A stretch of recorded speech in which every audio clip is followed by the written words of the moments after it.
Aloha, welcome back to Aina Bear Farm.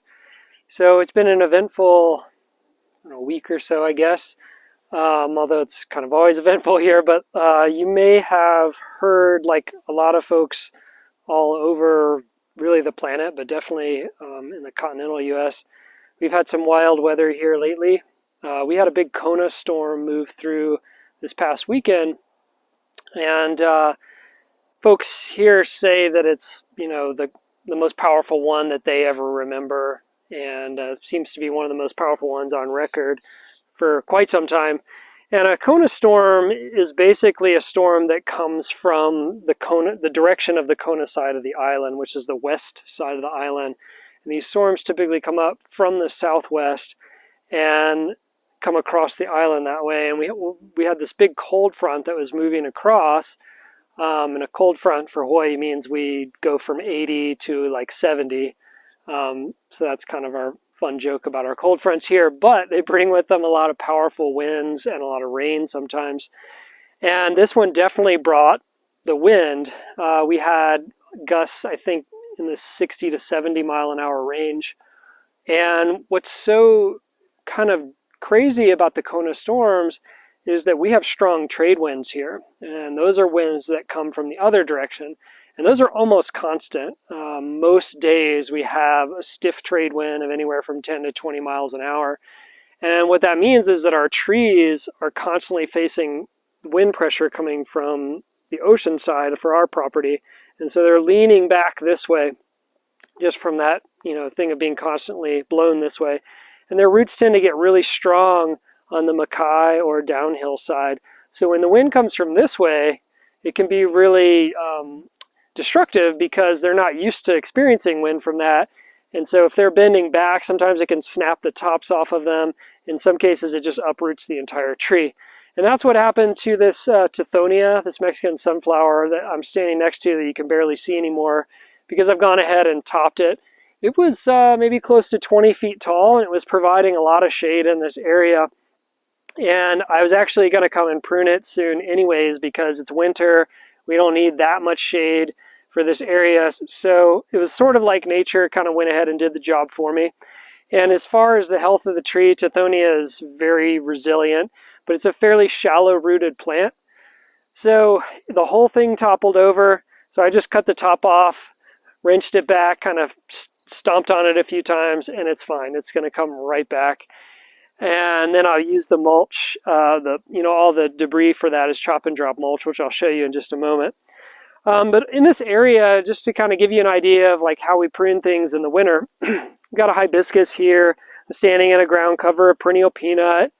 This is our green tea leaf, jaboticaba here. We've got some oregano mixed in, the Cuban oregano mixed in with the ground cover in the front. This is a ice cream bean, coarse bananas behind me. There's a cacao directly behind me. And then here you can see a Tithonia that was pruned, maybe a week ago. And so you can see already like how fast these things come back. And I mean, this will be, up to at least here in a month. And if you cut them when they're still very green, they're actually a lot easier to mulch. If you wait until they're really woody and you put them on wet ground, they'll reroot anywhere that they're consistently moist, and then you'll have Tithonia trees popping up everywhere. So they can be a little bit of a invasive hazard in that sense, but overall they're pretty useful. Getting the timing down of when you're going to prune is kind of hard because we could get strong winds from the trade wind side any day now and come and hit the plants hard. And I have the Tithonia on the ocean side of most of my fruit trees to protect them from that constant bombardment of wind. But every time I prune them, it's a month where they are possibly exposed to that. However, winter is generally a good time to prune because not only do they block the wind, but they provide a lot of shade. And in the winter, it's really too much shade. The sun, we're just coming around the solstice now, the winter solstice. So the sun's at its lowest angle in the southern sky. And, anything of height back here, like behind me is a pretty tall monkey pod, maybe 20 feet tall. and it blocks a lot of sun for the morning. These bananas even will block quite a bit of sun to this area, even the midday. We've got some sugarcane over there to block the later afternoon sun. So we really didn't need all the extra shade that was provided by this tithonia, that tithonia. Even for some of these shade-loving plants like the cacao that's back here, just a little bit too much. Oh, and then there's several coffees under here as well that love the shade. But in the winter, we can open it up without risking any harm to those shade-loving plants. And so we definitely prune at least in the winter. But I'd say overall, we prune maybe 3 times a year. We just try to keep it kind of managed so that these things aren't growing ridiculously huge and then competing with the fruit trees that they're right next to. And so I'll show you over here where we pruned the plants. Nature didn't do it for us. So here I've got an avocado tree, which is not looking its best because it keeps getting attacked by the avocado lace bug. So the leaves get, really just decimated and then they drop. However, it's got a lot of new growth shoots coming out on it. And in probably a couple of weeks, it'll look really good again. It's hard to say if it'll affect the fruit production. We have some bigger, older avocados out front that are still fruiting pretty well, even though they get attacked like this. But the trees sure do look pathetic.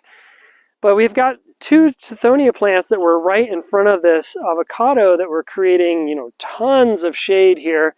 And it was just time to open this up, especially like I said in the winter. Look at all this nice morning sun that's coming in for the avocado now. None of this was here at this time of day. It's still kind of early morning. And the morning sun is a really nice, important sun for a lot of fruit trees and their health. And then you can see around the base of the tree itself where we put a lot of those prunings. And so I don't put the bigger, denser woody material around the fruit trees because of that rooting tendency that they have. But I'll put, stuff around this size is about as big as I go. And usually I try to even lay that stuff on the top so that it dries out a good bit. So we're just going to continue with this pattern of opening up the food forest a little bit to get some more winter light in here. Also helps with air circulation because winter is our wet season. And so just with all that dark, wet, just constant moisture, you may end up with some fungus problems with your trees and stuff. So follow me on this little adventure and we'll show you what it looks like as we open a little bit of this up. Okay, so I'm going to start cutting some of the tithonia clumps behind me.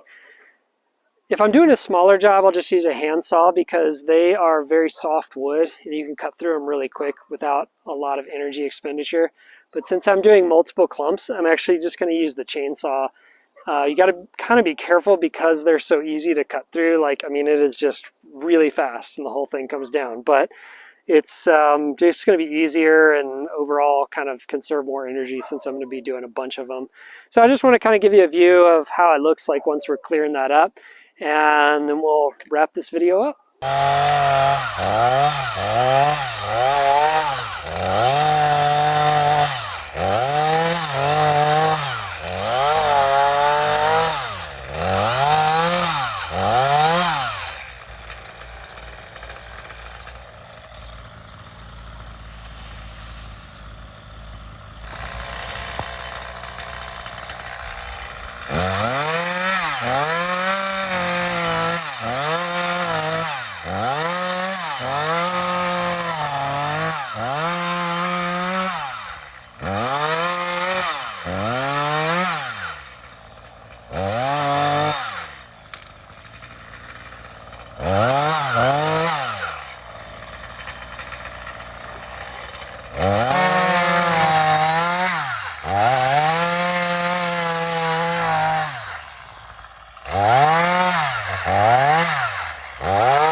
Alright, so cutting them down is the fast part.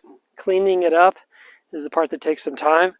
So we're just gonna kind of meander up the hill, you know, do a few at a time with the chainsaw, then cut them up in small pieces, mulch them, feed them to each of the trees where they're kind of stationed.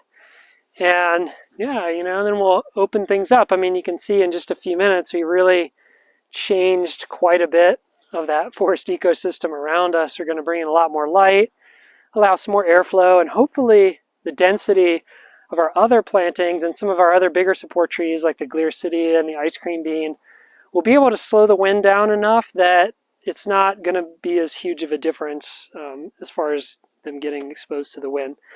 So thanks for joining us again here at Einabear Farm. For those of you celebrating holidays, happy holidays to you. And we will see you in the new year. I wish you all the best. And thanks again from Einabear Farm. Aloha.